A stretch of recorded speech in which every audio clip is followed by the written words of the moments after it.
자, 지난 시간에 이어서요. 253페이지 한번 펼쳐주세요. 국내 총생산. 네, 거기 한번 보도록 하겠습니다. 자, 거시경제학이 뭘 다루는 건가? 그거는 지난 시간에 얘기했습니다. 우리나라가 이렇게 있는데 대한민국 국가 경제를 전체적인 시각으로 살펴본다라고 말씀을 드렸죠. 그러니까 이걸 바라보는 방식이 여기 나와 있는 개별 경제 주체들을 하나하나 나무를 바라보듯이 현미경을 가지고 디테일하게 살펴보는 방법이 있고요. 이건 이제 미시경제학이다 이렇게 얘기했는데 우리는 국가경제 전체적인 맥락에서 숲을 바라보는 거예요. 멀리서 망원경을 가지고 보는 거죠. 이렇게요. 이렇게 바라보는 접근법에 대해서 우리가 살펴볼 거예요. 그래서 이걸 클 거자를 이렇게 써서 매크로다 이렇게 얘기해요. 그래서 매크로 경제학. 그러니까 사실 두 개는 관련이 있어요. 이 부분이 합쳐져서 전체가 되는 것이고 그러니까 관련은 있는데 그러면 하나의 개별 경제 주체들을 하나씩 보고 단순하게 합하면 되는 거 아니야? 또 그건 아니라는 거죠.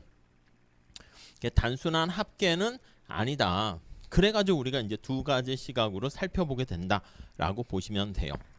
자, 근데 국가경제 전체적인 시각으로 봤을 때 우리가 지난 시간에 잠깐 얘기했는데 우리나라랑 미국하고 어디가 더 살기가 좋아? 그런 걸 비교하려고 하면 한국에서 생산된 경제 규모 요거와 미국의 경제 규모를 비교해야 되는데 한 국가의 경제 규모 전체를 어떻게 우리가 측정하지?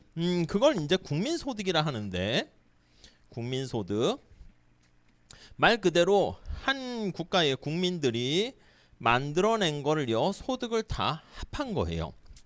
근데 예전에는 여러분 우리나라에서 경제 활동을 하는 사람들은 우리나라에서밖에 할 수가 없었어요. 그러니까 우리나라 사람들이 미국이나 어디 가서 경제 활동을 하는 일도 별로 없고요.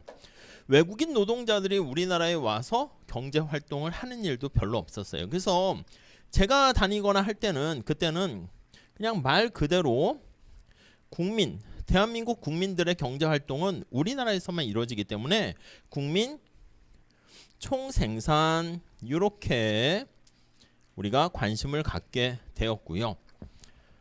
그런데 요즘 상황에서는요 애매해졌습니다. 삼성한테 좋은 게 우리나라한테 좋은 게 아닐 수 있어. 삼성이 공장을 짓는데 인도에 가서 막 공장을 짓고 그러면 인도가 좋아지는 거 아니야? 그리고 미국 회사 테슬라가 공장을 우리나라에서 막 지어. 그러면 왜 우리나라에서 짓겠습니까? 당연히 우리나라의 뭐 값싸고 능력 있는 근로자들을 활용하기 위해서 그런 거지. 그러면 테슬라가 공장을 우리나라에 짓게 되면 우리나라가 좋아지는 거 어떻게 보면 거기서 고용도 창출되고 거기 있는 사람들이 밥도 먹고 음식점 식당에도 사람 많아지고 근데 만약에 삼성이 미국 텍사스에 공장을 지었다. 현대자동차가 미국에 지었다. 그럼 사실 미국이 좋은 거지 우리나라 여기에 있는 우리나라 땅에 사는 사람들한테는 좋을 게 아닙니다. 자, 그러다 보니까 우리가 가만히 봤을 때 우리나라 국민들이 창출한 가치가 우리나라 땅에 고스란히 남는 게 아니라 아니 미국 사람이 우리나라에서 생산하고요. 우리나라 사람이 또 미국 가서 생산하고요. 이렇게 달라지는 거야. 근데 앞에서 말씀드린 것처럼 아니 그럼 우리나라 사람이 미국에서 가치를 창출하면 그 사람이 창출한 가치는 우리나라 사람이니까 좋아지지만 그 외에 나머지들은 미국에서 가치를 창출하는 거니까 우리한테 또 특히 좋은 건 아니야. 그래서 이렇게 세계화가 진행되면서 세계화라는 건 이제 경제가 이렇게 하나로 묶여지면서 우리나라 여기 땅덩이에서 창출되는 가치가 조금 더 관심이 많아지고요. 그러니까 국민 그거보다는 우리나라 땅덩이 국내 도메스틱이야. 총생산 요게 좀 더 의미가 있게 됩니다. 자, 그래서 이거를 GN 내셔널이고요. 프로덕트 그로스예요. G는. 근데 국내 그로스 도메스틱 프로덕트. 그래서 요게 좀 더 관심사가 많아지게 되고요. 그리고 요거 두 개 값이 이렇게 달라지게 됐습니다. 달라졌을 때 어떤 거에 좀 더 초점을 맞추게 되는가? 여기에 초점을 맞추게 되는 겁니다.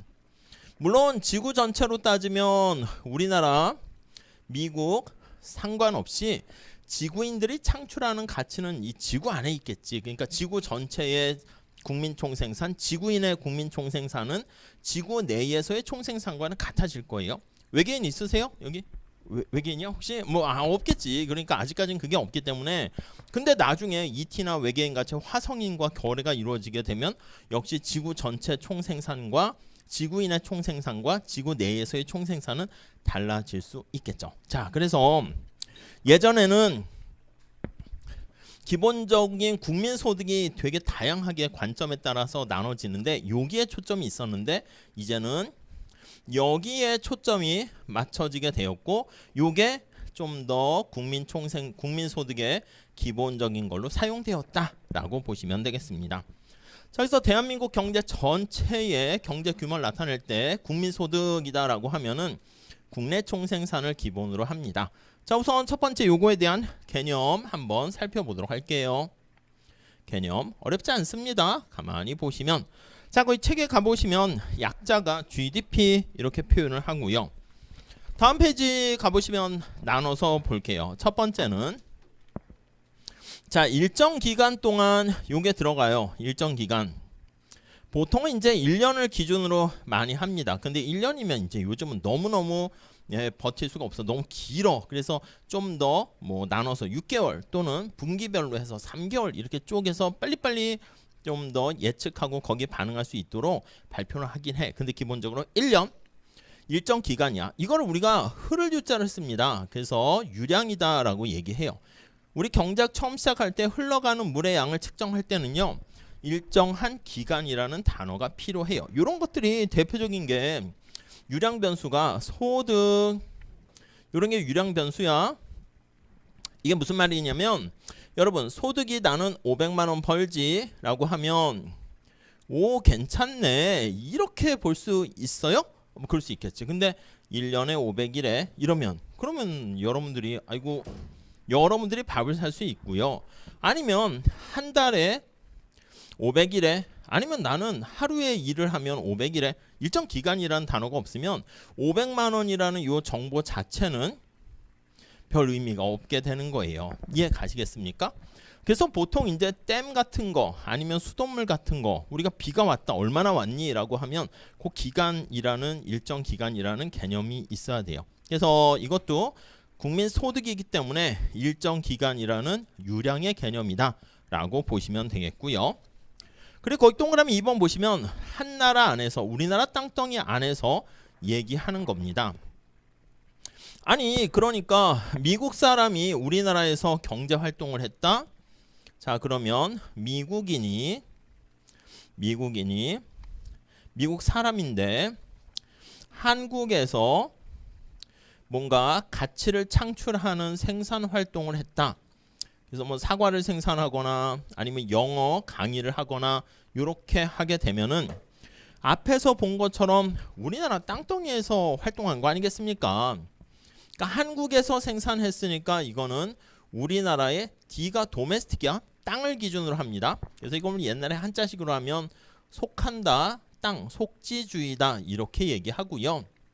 이렇게 사람을 기준으로 해 N이 사람이야 내셔널 그러면 요거는 속인주의다 이렇게도 표현을 해요.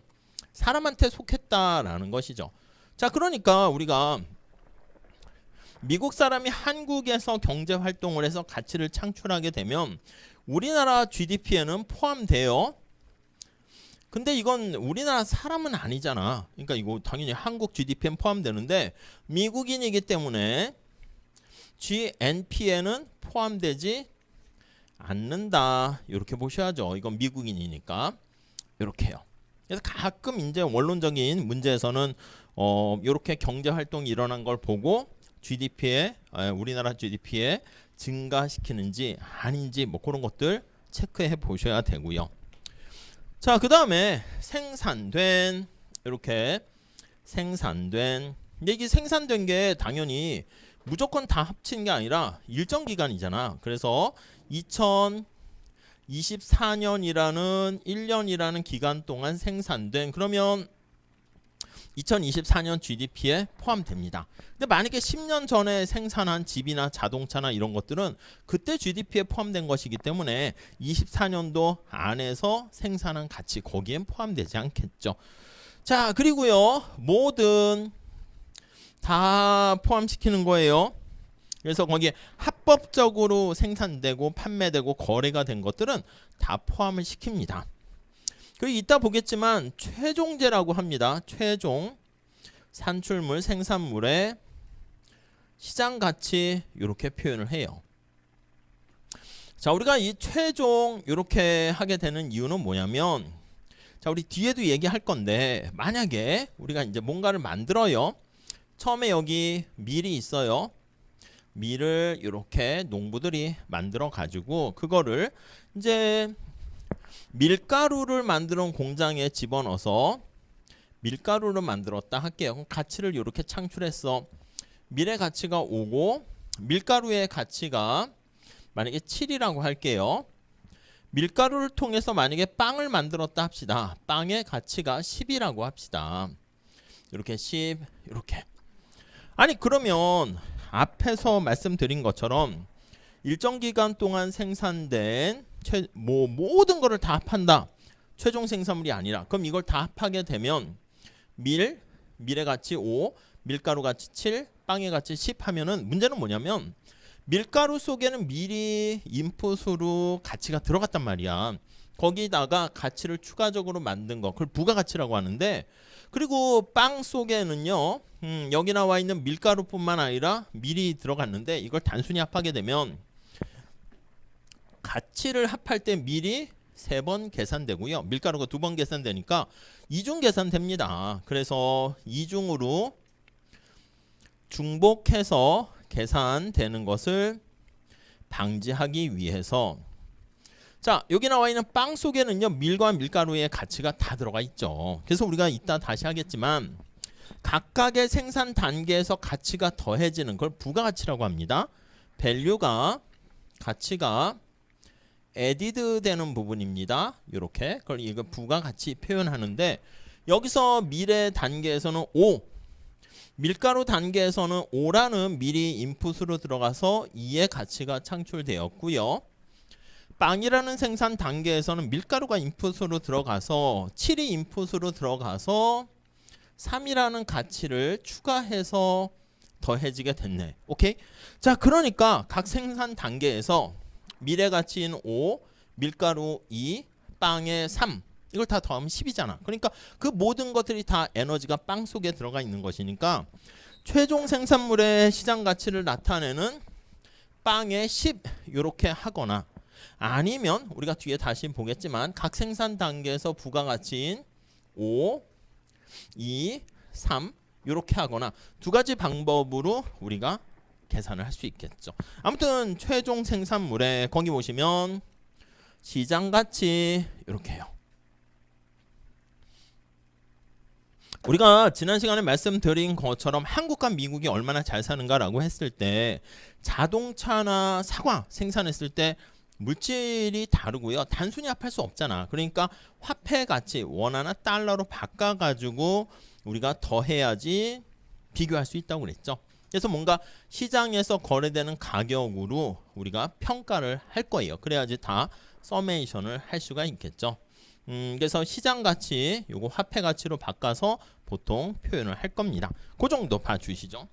자, 그래서 거기 두 번째 줄에 나와 있는 것처럼 주부의 가사노동은 시장에서 거래가 되거나 평가되지는 않습니다. 근데 파출부라고 하죠. 가사도우미가 와서 일을 했어. 그에 따른 대가를 주고받았어. 시장이라는 게 뭐야? 물건을 사고 파거나 주고받는 거, 교환을 얘기하는 거죠.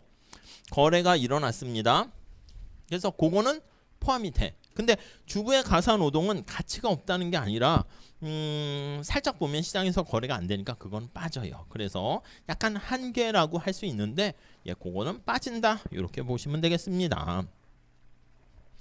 아니, 우리 나중에 보면 실업 이런 걸 배울 텐데 주부의 가사노동도 다 가치가 있다라고 해서 집어넣게 되면 문제점이 뭐가 될까요?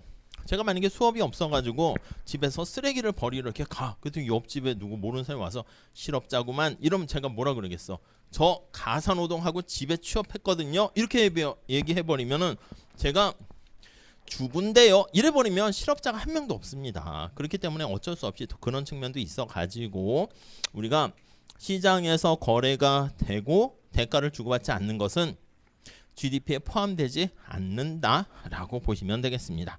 우선 이 개념 정도 살짝 봐주시면 될 것 같아요. 일정 기간 동안에 우리나라 땅덩이에서 생산된 모든 생산물, 최종 생산물의 시장 가치를 가지고 GDP 이렇게 평가합니다. 자, 그 다음에 거기 보시면 측정 방법 한번 살짝 볼게요. 살짝 여기서 말씀드리긴 했는데 측정 방법 살짝 한번 보도록 할게요. 측정 방법. 자, 우리 여러분 오른쪽에 약간 두 기업에 해당하는 철강 회사랑 자동차 회사가 거기 나와 있는데요. 왜 조금 어렵지는 않은데 그래도 복잡할 수 있어요. 근데 그거보다 사실은 우리 저 뒤에 가보시면 257페이지 국민소득의 순환 과정이 있거든요. 다음 페이지 볼게요. 258페이지. 아니 요게 우리나라 경제가 이렇게 있으면은요. 이게 이제 저는 튜브라고 이렇게 표현을 해요. 튜브. 이렇게 생겼습니다. 수영을 잘 못하니까 튜브가 있어야지 수영을 할 수 있는데 튜브 속에 이렇게 이름이 이렇게 써 있어.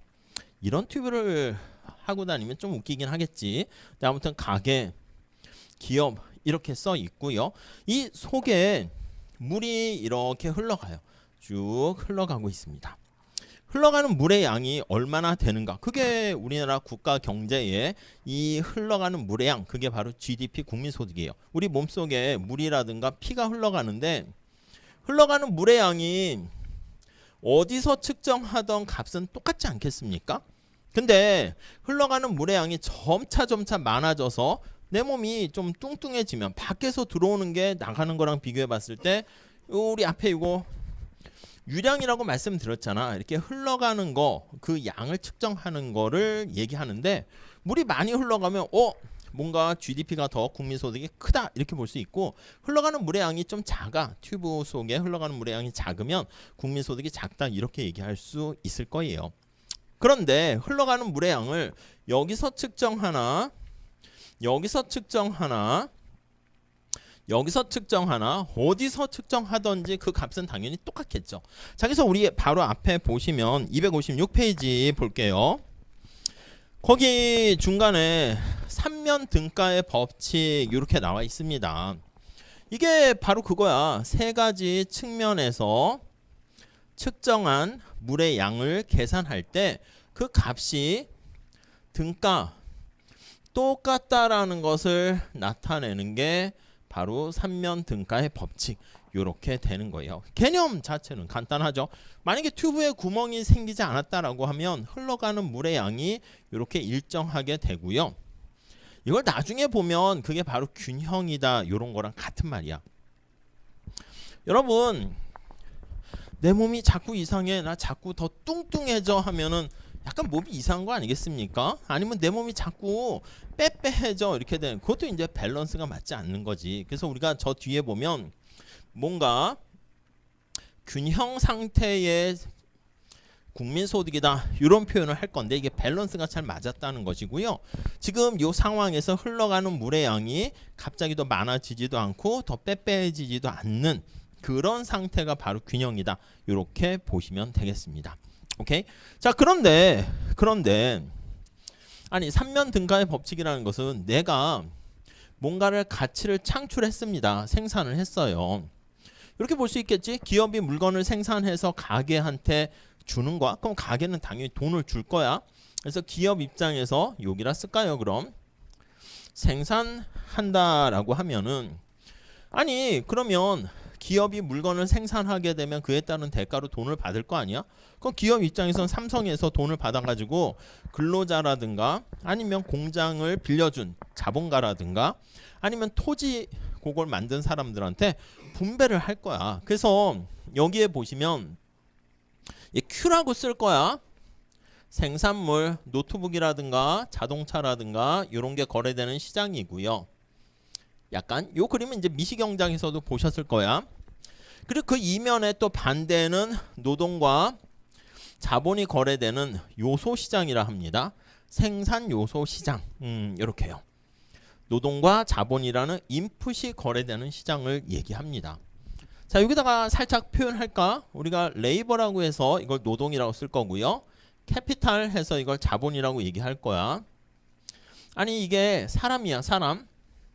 사람이 농사를 짓는다라고 할 때 아니면 일을 한다라고 할 때 컴퓨터라든가 아니면 땅을 팔 수 있는 삽이라든가 노트북이 없으면 생산성이 엄청 떨어지겠지. 요즘 내가 회사에 취업했는데 책상도 없고 뭐 그런 거야. 공장의 기계라든가 노트북이라든가 삽이라든가 이런 게 없으면 아니면 과수원에서 과일을 따는데 도구라든가 사다리가 없으면 내가 생산성이 떨어질 거야. 자, 노동과 자본을 투입을 해서요. 투입을 해서 기업이 뭐를 만들어요. 그래서 아웃풋을 만들죠. 이걸 Q라고 쓸 거야. 퀀터티 해가지고 생산물을 만들게 되는데 요 노동과 자본을 집어넣어서 이렇게 아웃풋으로 만드는 그 변환 과정, 그걸 우리가 기업이고 생산이라 얘기합니다. 여기 나와 있는 게 인풋이 되는 것이고요. 그걸 집어넣었어. 요게 아웃풋이 되는 거죠. 이게 이제 인풋과 아웃풋과의 관계, 그게 바로 생산한다. 이런 얘기고요. 자, 이걸 변화시켰습니다. 요 과정을 트랜스 변화시켰다는 거야. 형태를 바꿨네. 포메이션이다. 이렇게 얘기합니다. 요거에 대해서 좀 더 자세히 배우는 게 이제 미시경제학이 되고요. 자, 기업은 노동과 자본을 투입해서 뭘 만들었어. 이걸 돈을 벌었어. 그럼 돈을 번 걸 가지고 내다 판 다음 돈을 벌면 그 대가를 지불해야지. 이렇게 노동에 대한 대가, 자본에 대한 대가를 지불하게 되고요. 그게 바로 분배한다는 거야. 자, 그래서 요소 시장에서 기업이 물건을 생산을 하면 그에 따른 대가를 지불합니다. 이게 분배한다. 이렇게 얘기할 거고요. 오케이? 아니 여러분들이 노동자가 됐건 자본가가 됐건 뭔가 가치를 창출한 다음에 분배를 하게 되면 내가 돈을 벌었어. 그걸 가지고 시장에서 또 다른 물건을 소비할 수 있는, 지출할 수 있는 힘이 생긴 거 아니겠습니까? 이걸 지출한다 또는 소비한다 이렇게 보시면 되겠어요. 자, 그래서 이런 튜브 그림을 그리게 되면 첫 번째 기억하셔야 될 거는 물이 이렇게 흘러갈 때 어디서 측정하던 흘러가는 물의 양은 똑같을 것이고요. 단지 물이 여기서 이렇게 갈 때 여기까지 오지 않았을 땐 잠깐 차이가 날 수는 있겠지만 궁극적으로 흘러가는 물의 양은 일정하게 돼요. 그걸 삼면등가의 법칙이라 그러고, 자, 우리가 어떤 뭔가 가치를 창출하는 생산을 하게 되면 생산에 따라서 돈을 그에 따른 대가로 돈을 많이 벌겠지. 분배를 받게 되고요. 분배를 통하게 되면 이게 내가 시장에 가서 물건을 살 수 있는 구매력이 생깁니다. 지출을 할 수 있는 힘이 생겨. 근데 누군가가 지출을 하게 되면 누군가에게 물건을 판매 공급하게 되는 거니까 그 약간 느낌이 지출이 수요, 소비라고 생각하시면 되겠습니다. 그럼 이게 바로 생산, 공급이다. 약간 그런 느낌으로 보시면 되겠어요. 자, 이게 계속 이렇게 순환되는 모습을 알 수가 있고요. 그래서 그게 바로 다시 257페이지 가보시면 국민소득 순환, 이 거시경제학은 순환된다라는 그런 느낌을 잘 보셔야 돼요. 자, 그런데 뭔가 어떤 이유에서건 중간에 이렇게 잘 가다가 우리 몸도 마찬가지지. 피라든가 이게 물 에너지가 쫙 몸속을 모세혈관까지 순환되고 있는 과정에서 어딘가가 갑자기 탁 동맥경화 되듯이 막혔어. 그러면 당연히 여기 나와 있는 것처럼 사람이 탁 쓰러지는 거랑 비슷한. 그래서 우리가 중요한 게 뭐냐면 부가 많은 것도 되게 중요해요. 근데 사실 가만히 보면 여러분 아르헨티나나 브라질이나 아니면 러시아도 그렇고 지하 자원이 굉장히 많고 어떻게 보면 땅도 크고 그런 나라인데 아니 왜 아르헨티나는 왜 우리나라보다 이렇게 옛날에 잘 살다가 힘들게 됐습니까? 부가 없어서 뭐 갑자기 뭔가 지진이 일어나서 뭐 이렇게 그게 아니야. 그러니까 우리가 어떤 생활 수준을 가장 밀접한 관계가 있는 게 지금 현재 나의 부 이런 게 문제가 아니라 여기 나와 있는 이 흐름이 중요한 거예요. 여러분 얼마 전만 해도 코로나 때 기억나세요? 그때 뭐 하셨어? 고등학생이었나? 아닌가? 뭐 아무튼 사람마다 다르긴 하겠지만 난리도 아니지. 맞아. 어떤 분은요 코로나 때 대학을 입학을 했더라고. 여러분 선배일 가능성이 많은데 입학을 했대. 입학을 했는데 학교에서 거리두기 한다고 수업을 안 하는 거야. 집에서 뭐 줌으로 수업하고 어떻게 하다가 금방 3학년이 됐는데 그래도 교환학생을 한번 갔다 와야지 해서 교환학생으로 어떻게 미국을 갔다 왔대. 그랬더니 막상 예를 들면 성대 입학했는데 성대 안에서 캠퍼스에서 수업은 듣지 못하고 이거 다른 학교 1년 생활하고 졸업했네. 뭐 그런 친구들도 있더라고요. 아무튼 코로나가 엄청난 상황이 됐는데 여러분 코로나가 발생한 상황일 때 아니 뭐 삼성의 공장이 폭파됐어요? 코로나 때문에? 현대 공장이 막 박살났어? 전쟁이 일어났어? 그런 거 아니잖아. 근데 왜 그렇게 막 다 살기 힘들고 막 그렇게 됐어요? 단지 뭐 전염병 요거 하나 바이러스 이런 것들 때문에 거리두기 했을 뿐인데 물이 이렇게 돌다가 갑자기 삐끄덕거리게 된 거야. 우리가 다음 시간에 보게 될 텐데 요쪽에서 문제가 된 거야. 아니 이게 잘 원활하게 돌아야 되는데 순환되어야 되는데 자 거리두기 하세요. 모이지 마세요. 회사 나오지 마세요. 등등 하다 보니까 당연히 물건을 사는 사람들이 줄어들게 되는 거야. 이렇게 여기서 문제가 생긴 거지. 그러니까 뭐 치킨과 맥주, 회식 이런 것도 없어지고 하다 보니까 자영업자들이 힘들게 되는 거야. 그러니까 당연히 사람들이 그냥 집에만 있고 뭐 넷플릭스만 보고 유튜브만 보고 이렇게 하다 보니까 물론 이제 배달 음식이라는 또 다른 그런 게 생기긴 했는데 사람들이 소비를 안 해. 물건을 안 팔려. 그럼 당연히 재고가 막 증가하지 않습니까? 아니 그러면 지금 편의점에서 재고가 지금 자꾸 쌓여 있는데 공장에서 생산을 풀가동해요? 안 되지. 가동해서 공장에서 물건을 만들까 했는데 저기요 지금 우리 편의점인데 아직 재고도 손님들도 없어서요 뭐 치킨도 먹으러 안 오고 막 이럽니다. 그러면 당연히 생산도 줄어들지. 아니 생산이 줄어드니까 공장이 멈춰 있는데 공장에 있는 근로자들 지금 일거리도 없어서 기업이 문 닫게 생겼는데 뭔가 임금이나 소득이나 뭘 분배할 게 있어요? 없지. 이거 줄어드네. 사람들이 소득이 없어서 자꾸 내가 벌이가 없는데 소비를 펑펑 해요? 안 하지. 허리띠를 졸라매야지. 뭔가 이 코로나가 언제까지 갈지 잘 모르겠고 그런 상황에는 불확실성도 커지고 더 위축됩니다. 그러니까 사람들이 더 안 쓰는 거야. 지갑을 닫는 거야. 그러니까 물건 안 팔리니까 또 생산은 더 줄고 그러면 또 다시 분배할 건 없고 자꾸 나빠지게 되는 거죠. 그래서 사실 똑같은 메커니즘으로 이 거시경제가 시작된 게 1929년에 대공황이 발생했는데 우리 뒤에 다시 볼 거예요. 그때 기존의 경제학자들은 요거를 강조했어요. 공급. 아니 지금 네가 가지고 있는 기술과 노력 이런 거 등등 자기가 잘하는 거에 비교 위에 해서 특화를 해서 많이 생산하면 당연히 생산만 많이 하게 되면 팔릴 거는 걱정 없었거든요. 약간 그게 이제 또 경제가 잘 돌아갈 테지. 요즘 같은 경우는 여러분 내가 졸업하면 뭘 하지? 어디에 취업할지? 그랬는데 옛날에 경제가 좋았을 때는 그냥 성균관대 졸업했다? 뭐 그러면 사실 취업 걱정은 없었어요.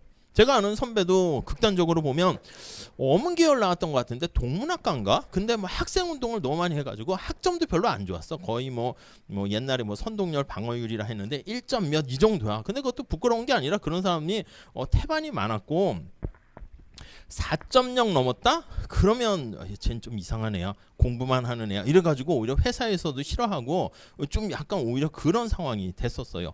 그분은 근데 증권회사에 또 취업했대. 별로 본 적도 없는데 자기가 취업했다고 맛있는 거 사준다고 그래가지고 이제 동문이 이렇게 가가지고 이제 치킨 맥주 먹으러 이제 학교 앞에 이렇게 갔는데 그래서 물어봤지. 어떤 사람이 옆에 있는 사람이 선배는 어떻게 취업했어요? 그랬더니 내가 말이야 경제도 모르고 경영도 모르고 맨날 아는 게 하나도 없지. 근데 그때만 해도 스마트폰이 없었거든. 근데 전화번호부 이런 걸 수첩에 적어 다녔는데 전화번호를 쫙 피더니 거기에 이름이 되게 많은 거야. 내가 이렇게 많은 사람을 알지. 뭐 면접 시간에 그랬더니 거기 있는 사람들이 독특하신 분이고 많은 네트워크를 갖고 있군 해서 합격해가지고 합격했대. 아무튼 그렇게 얘기하더라고. 그러니까 그 당시만 해도 취업 걱정은 당연히 없고 너 어디 갈래? 이제 그런 거 걱정이었는데 요즘 같은 경우에는 좀 불안하잖아. 내가 뭐 경영경제 수업을 듣건 뭘 하건 뭐 다른 거 해도 취업할 수 있을까? 거기를 먼저 생각한단 말이지.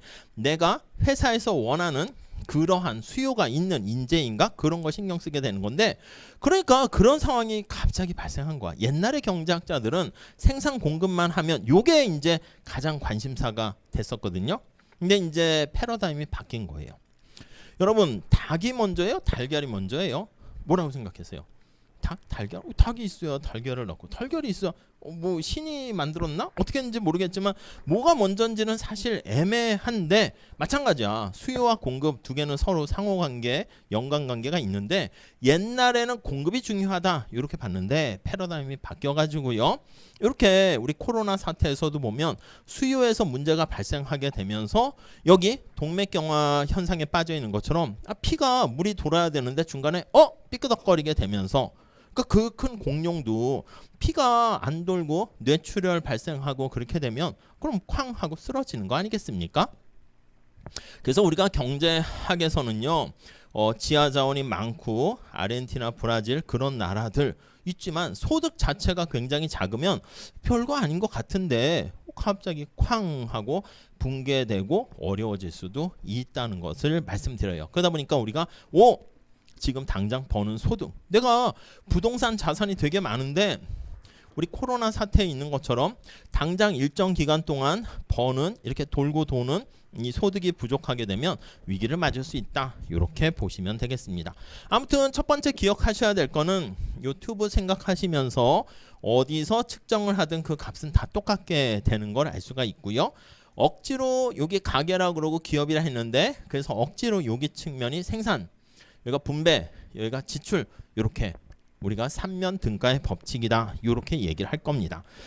자, 그래서 거기 다시 한번 보시면 255페이지 약간 그 얘기를, 거기 나와 있는 뭐 기업의 재무상태표 비슷하게 매출, 비용, 임금, 이윤 이렇게 표현했는데 어렵진 않은데 이걸 처음 하시는 분들은 좀 힘들어 보이긴 하더라고요. 그래서 따로 이번에는 그걸 설명드리진 않을 거예요. 근데 만약에 미시경제나 거시경제 보신 다음에 어느 정도 경제학 과목을 조금 이제 하시게 되면 요거 보시면 그냥 읽어보시면 그냥 되는 거니까 그건 넘어가시고 나중에 한번 보세요. 그리고 지금 상황에선 생산을 하면 그게 분배로 연결되고, 분배하면 또 다른 내가 뭔가 벌어서 받는 게 있어야지 지출, 수요할 수 있는, 소비할 수 있는 힘이 생기는구나 라는 거. 이게 돌고 도는 흐름이다, 순환이다, 그렇게 보시면 되겠습니다. 자, 그래서 우리 256페이지 가보시면, 자, 요거에 대한 얘기만 살짝 조금 더 할게요. 자, 우리 지금 얘기한 것처럼 한 국가 내에서 생산한 가치를 다 일정 기간 동안 생산한 가치를 저거를 다 더하려고 합니다. 앞에서 말씀드린 것처럼 생산 측면에서 측정을 한 것을 생산 국민소득 이렇게 얘기하고요. 자, 그 다음에 생산을 하게 되면 그에 따라서 분배를 받는다고 그랬지. 그걸 이제 분배 국민소득 이렇게 얘기할 거야. 분배 측면에서 계산을 합니다. 국민소득. 자, 그러면 이 분배 받은 건 다시 소비할 수 있는, 그걸 지출한다고 얘기할 거야. 지출, 국민소득 이렇게 하고, 아니 누군가가 지출을 하면 그건 누군가에게 생산할 수 있는 원동력이 되는 거니까 이게 다시 또 생산, 국민소득 이렇게 순환돼요. 자, 근데 앞에 여기 나와 있는 것처럼 생산 측면에서의 국민소득은 어떻게 측정합니까? 라고 하면은, 자, 거기 뭐 그 얘기가 있어요. 255페이지가 바로 그 얘기인데 그거는 조금 그냥 읽어보시고 요걸로 그냥 간단하게 할게요. 아니, 빵 속에는 모든 게 다 들어가 있잖아. 밀과 밀가루랑 가치가 다 들어가 있어요. 그래서 빵의 가치, 이렇게, 이걸 빵이 최종 생산물이야. 최종 생산물인 빵, 요거로 계산할 수가 있고, 이렇게요. 그리고 또 하나의 방법은 앞에서 말씀드린 것처럼 각 생산 단계에서 가치가 더해지는 부분을 합합니다. 밀 생산 단계에서 5, 밀가루에서 2, 빵 생산 단계에서 3. 그게 밸류 에디드 되는 부가가치라고 그랬죠. 부과된다는 게 added 되는 거야. 가치가 더해지는 부분을 이렇게 합하게 되는 겁니다. 그래서 저기 나와 있는 10이라는 가치는 뒤집어서 5, 2, 3 이렇게 합해서도 나타내는 거 똑같다는 거 알 수가 있겠죠. 물론 이렇게 부가가치의 합으로 하면 만약에 여러분들이 어떤 사업을 하거나 장사를 하거나 할 때 좀 너 밀장사 할래? 밀가루 할래? 빵 할래? 라고 하면 이 경우는 이왕이면 똑같은 노력을 했을 때 가치가 좀 부가가치가 높은 걸 하는 게 좋지 않겠습니까? 이 경우는 이제 밀이 제일 크긴 하겠지. 그래서 중간에 부가가치의 합으로 표현하게 되면 어느 파트가 어느 생산 단계에서가 가치가 좀 더해지는 게 가치 창출이 더 큰가 그걸 보고 또 들어갈 수 있다라는 장점이 있긴 합니다. 자, 그리고 여기 나와 있는 분배 측면에서의 국민소득이다라고 하면 아니 물건을 만들 때 아까 생산 요소에서 노동을 제공하기도 하고요. 이 노동에 대한 대가를 임금이라고 합니다. 자본을 제공한 대가가 이자다라고 보시면 돼요. 뭐 컴퓨터를 빌려줬건 이런 뭐 전자칠판을 빌려줬건 뭐 이런 것들 기업에게 뭐 내가 자동차를 빌려줬건 그에 따른 이자를 받게 되는 거예요. 임대료, 리스, 렌탈료라고 보시면 되겠죠. 내가 땅을 빌려줬어. 땅을 빌려준 대가가 토지를 빌려준 대가를 지대라고 합니다. 아니 근데 노동과 자본과 공장 이게 그냥 가만히 있다고 해서 저절로 뭔가 가치가 창출돼요.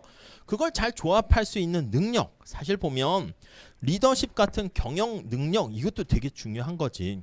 아니 유능한 어떤 노래를 잘하는 아이돌 그룹이 있는데 그걸 잘 해가지고 작곡가와 안무가와 이걸 마케팅하는 거 잘 버무리는 능력 그게 경영 능력 아니겠습니까? 그 경영에 따른 대가가 그걸 이윤이라고 얘기합니다. 오케이. 자, 요거 요렇게.